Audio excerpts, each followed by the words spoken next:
Tere, mina olen Säde. Ja mina olen Särts.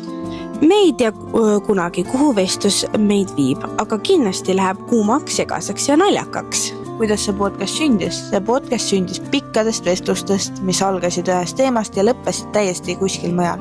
Siis tekkis tunne, et äkki keegi tahaks seda ka kuulata. Seepärast, et tahame ausalt asjadest rääkida.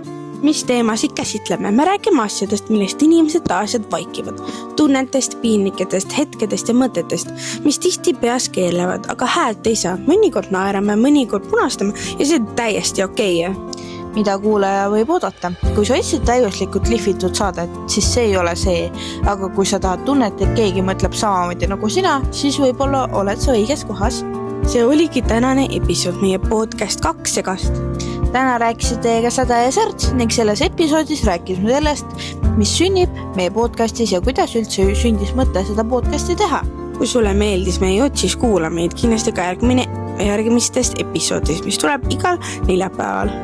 Kohtumiseni järgmine kord, siin olid Säde ja Särts. Bye bye!